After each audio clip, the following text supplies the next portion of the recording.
Oh baby, this little sporty's got some pep.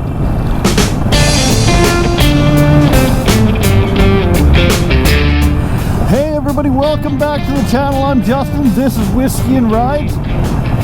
Well, spring has kind of came in like a lion all of a sudden down here in the forgotten corner of southern Alberta. It is the Easter long weekend and temperatures have soared to the mid-teens, and I could not resist getting out on two wheels for a little bit of a scoot. Unfortunately, my street glide's still in the shop out at the Harley dealer, getting a bunch of TLC. Get into that in another video. Long story short, she's got 100,000 K on her, hasn't seen a mechanic in 5 years, and I thought it was about time it got some attention from somebody who knows what they're doing. I am never going to financially recover from this. I'll tell you, I don't really fit this bike really well. I stand probably 6'2", 6'3" with boots on, and I'm sure I look a bit like a monkey fucking a football sitting on top of this little sporty, but this is a fun little bike.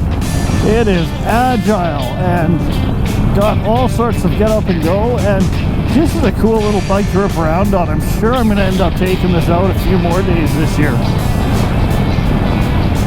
So we had picked up the Sportster for the wife, I don't know, I guess about 4, 6, 8 weeks ago, I don't know, a couple months ago, and we've been looking for something for her for quite some time, and we kind of went back and forth. I really wanted to get her on a big twin.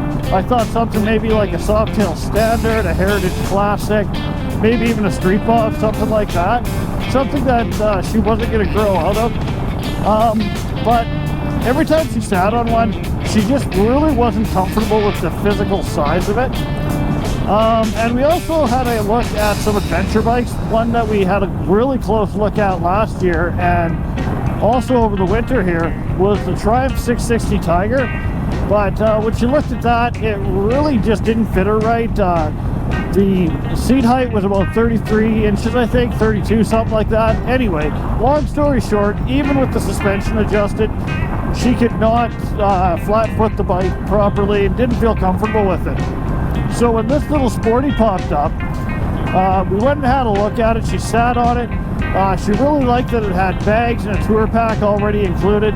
Not that she's going to use them all the time, I don't think, but it was nice to have them there for when we want to slap them on that we can. And we ended up picking up this thing. I'm absolutely amazed at how good of a job this little windshield does. I had the bike out a couple days ago and didn't have the windshield on at the time, and it could definitely feel it, but man, it's not quite like a full fairing, but it's probably the next best thing. So now that spring has officially sprung, I should be able to get back to posting content a little more regularly. What I'm going to try to do is get back to a once a week posting schedule. I'm not really sure that's going to be able to happen every week, but we're going to shoot for that. And we got a pile of exciting stuff coming up this season. There's 2 big road trips that I've got in the works right now.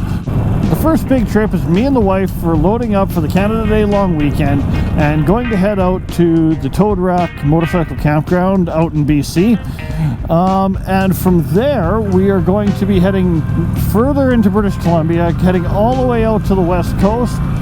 Gonna be going all the way out to Tofino, spending a couple days there, tootling our way back, and just kind of exploring BC a little bit.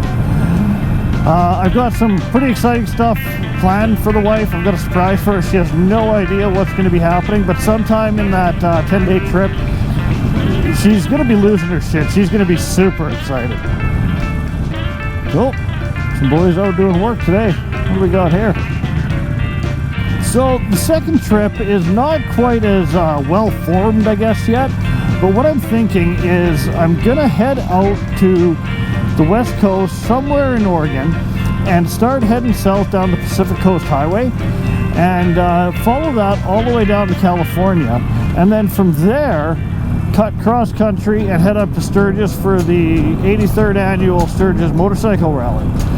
Still working out all the details there. It's probably going to be about a 2 to 3 week trip, but yeah, stay tuned for more details on that one. So that is going to about do it for today. Just wanted to have a quick little check-in while I was out on two wheels. Let me know in the comments what you got going on this summer. Where are you headed? What kind of trips you taking? Have you actually gone out and put on some miles yet? So, until next time, this is Whiskey and Rides.